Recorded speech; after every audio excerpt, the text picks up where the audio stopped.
gi-explain diri sa gisulat, no. Disobedience and disbelief in God is mo na hinungdan nga mapukan ta, nga maglisod-lisod ta, just like sa nahitabo sa Israel.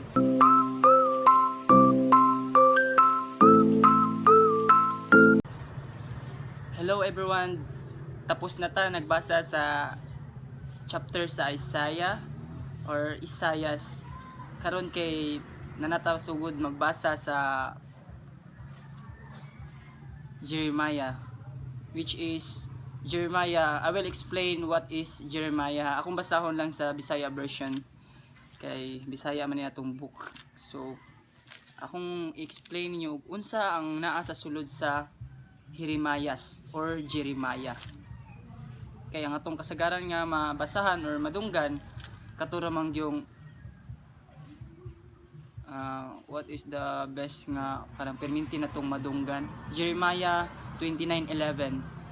For I know the plans for you, plans to prosper you, not to harm you, but to give you hope and future. Mao man ato perminti madunggan, di ba? So diri sa Jeremiah atong basahon unsa gyud ang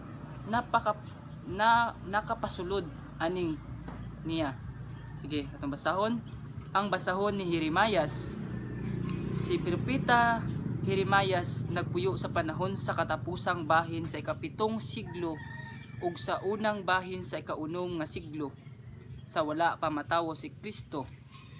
Sa panahon sa taas niyang pagpangalagad, gipasidan-an niya ang katawhan bahin sa katalagman nga moabot sa nasod tungod sa ilang pagpakasala ug sa ilang pagsimba ug mga Dios-Dios.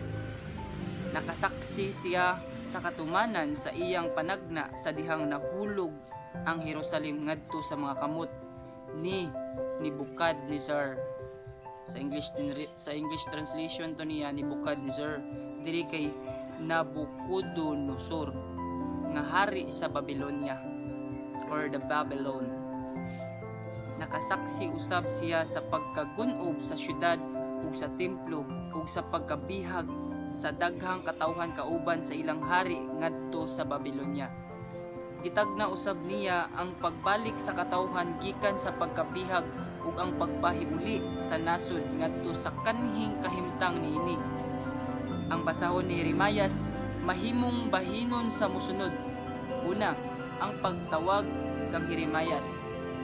Kaduha, ang mga mensahe sa Dios ngadto sa Huda ug sa mga pangulo niini sa mga panahon sa pagmando ni Hosayas, ni Joakim, ni Joaquin ug ni Sidikeas.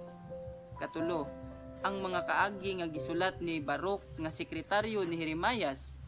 Lakip ang mga nagkalain-laing panagna ug mga mahinungdanong hitabo sa kinabuhi ni Jeremias. Kaupat, ang mga mensahe sa Ginoo bahin sa mga nasod nga langyaw ug ang ikalima, ang dugang mga kasaysayan bahin sa pagkapukan sa Jerusalem ug pagkabihag sa katawhan ngadto sa Babylonia. Si Jeremias mo'y tawo nga dali matandog, nahigugma siya pag-ayo sa iyang katawhan ug wala niya ikalipay ang pagpahayag sa mga pulong sa paghukom ngadto kanila.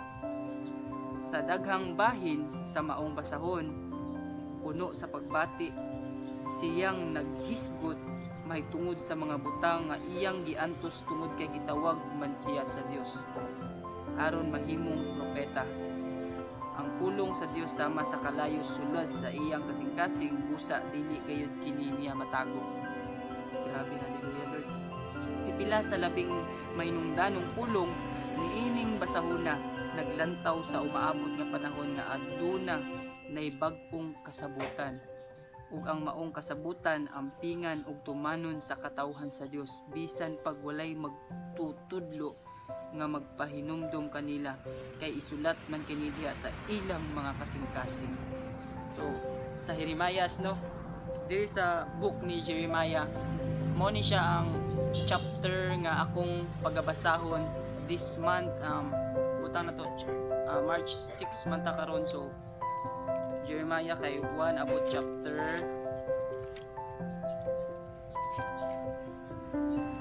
I think chapter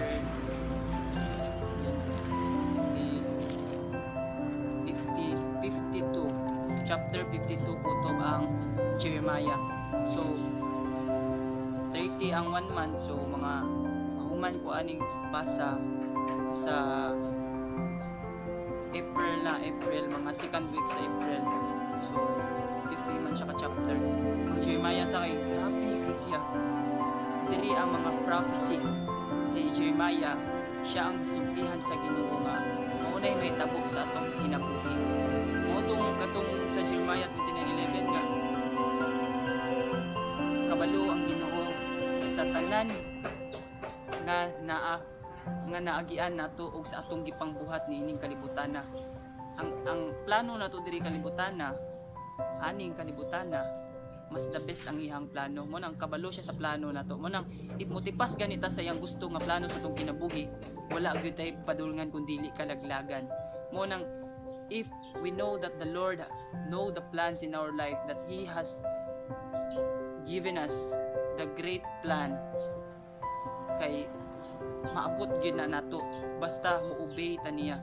And you know guys, i-explain diri sa gisulat no, disobedience and disbelief in God is mo na hinungdan nga mapukan ta, nga maglisod-lisod ta, just like sa nahitabo sa Israel.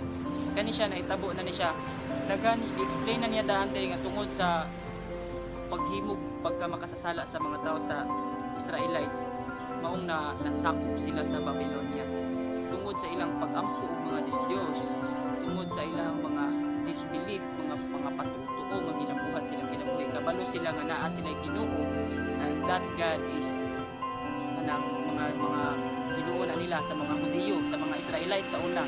Pero nangita pa gyud sila mga Ginoo nga ilang sambahon nga parehas anang mga ilang mga like parehas sa tuwa mga anito man diri sa una sa Pilipinas, which is mo na ilaha mga Diyos nangita buhat sila mga ribulto, mga bato ilang gipang simba bisag kabalo sila nga ang Ginoo is spirit and truth. Pero you know everyone, gi-prophesy na po sa Ginoo diri nga pag mubalik sila, itukod niya balik ang or ihatag niya ang himaya niya pagbalik diha sa iyang mga pinili nga mga katawhan, that is the Israel. That's why everyone, if ikaw mo disobey ka ni Lord, magpakasala ka pag maayo, and na kay mga disbelief diha niya nya para nimo kay kanang kabalo ka nga naay Ginoo pero wala jud kung kanituman sa iyang gusto, mapasagdaan jud ka sa Ginoo. And that's why muhasmag yun ang problema sa imong kinabuhi ug mag-struggle jud ka na mo nang believe in God and obey to Him, and everything will come to pass. Kaya gid nimo nang agian ang tanan, ma-overcome gyud nimo because you are overcomer. If you are with Christ, you will conquer everything. Kaya nimo madaog ang tanan because if you have Christ in your life, the victory and salvation is for you. So all glory to God, everyone.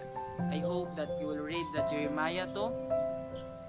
The Jeremiah will teach you how to live in this world, and unsaon nimo pagtuman sa imong